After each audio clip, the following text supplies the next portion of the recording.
Very much, Ranking Member Manning, and of course, I look forward to your questions being submitted at a later time, which is part of our rules that we will be very happy to provide them. And again, as we proceed, I now will recognize myself. And in my opening statement, I mentioned how grateful I was that I had the opportunity to have the service of the South Carolina Army National Guard, led by Adjutant General Bob Livingston, with my youngest son, Hunter Taylor Wilson, as an engineer in Afghanistan. And I saw the country evolve. The first time I went there, it was total rubble. There was no traffic. There was really just one lane of traffic with rubble everywhere. The consequence of the Soviet murderous occupation, which achieved nothing except mass slaughter of the people of Afghanistan.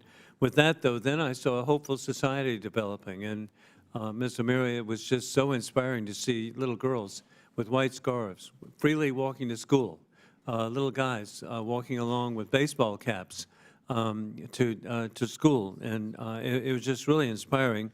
And then, Mr. Schiffer, one of the most inspiring things that I saw in a very remote area of the country was a sign directing where a school was located. It was a rusty sign. It had a hand clasp of the U.S. and Afghan flag together, showing together. And if people didn't appreciate it, as I mentioned, it was rusty. They had every opportunity to take it down. But there was a lot of pride. And that's why, to me, the surrender is more horrific, because I saw what our military did. I saw what our allies did of Korea, 40 to 50 different countries meeting with troops from Bulgaria.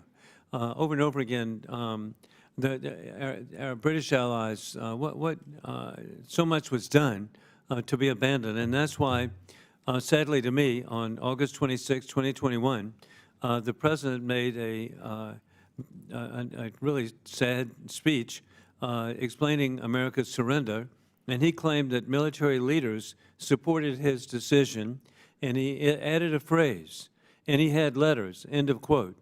And that night, I respectfully sent a letter to the President requesting copies of the letters he claimed. On numerous occasions, and again today, I will be sending a letter asking for copies of the letters, because we've never received a response. And that's an insult to our military, to military families, and to the American people. And it just needs to be answered. This is just so important that it's inexcusable with the progress that Americans and the lives lost, but the progress that was made to abandon it based on letters that have never been revealed. With that, Mr. West, following the surrender to the Taliban in Afghanistan, there were reports that indicated rapid resurgence of terrorist groups operating in the safe haven of Afghanistan.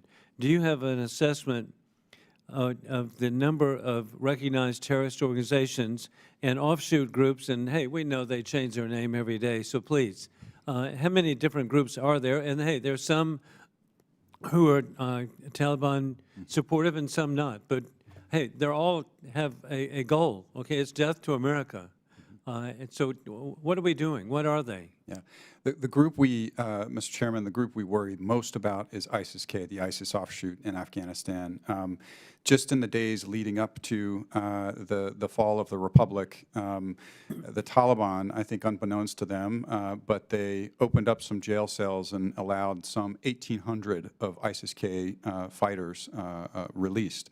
They rejoined ranks, and we saw throughout much of 2022 devastating attacks against Afghan civilians, and particularly the Shia population. That is a group that harbors clear intent to attack foreign countries. I think you probably saw that ISIS-K claimed responsibility for the attack that took place in Iran. We have no reason to doubt that claim of responsibility. They have launched attacks against Tajikistan and also against Uzbekistan. And they have, as I said, ambition to strike the United States and the West as well. So we worry about that group. When it comes to al-Qaeda, as I said in my opening statement, they're at their lowest operational capability since 1996. That's also true of AQIS. We believe that they have a very low operational capability. TTP, this group that is based in Afghanistan, but really has seen an uptick in attacks on Pakistani forces. I'm very worried about that group. It's something I spoke about with Pakistani leaders when I visited last month. You know, for regional stability and for our own interests and Pakistan's stability, we should hope for concerted efforts to eliminate that group inside Afghanistan. And indeed, Pakistan, I've been to Islamabad, I've been Muzaffarabad. Hey, Pakistan has been, over the years, a country that we've worked with closely for them to be a positive development. But as you identified, but I'm concerned about al-Qaeda itself, and that is the perpetrators of mass murder at the World Trade Center in Pennsylvania, at the Pentagon. Al-Qaeda currently, is this correct, has 2 provincial governors, a deputy director of intelligence, a directorate, and several Ministry of Defense personnel. Is that true that al-Qaeda is that positioned in the government? I'm not aware of that, no. Well, please look into that, because that's the reports we've gotten. And then I'm equally concerned how bizarre this is. The Afghan Central Bank Board of Directors included 3 Taliban members who are sanctioned by the United Nations, including the board's director and deputy director. How can we count on Afghan funds being transferred to the people, and but being diverted to support a dictatorial regime?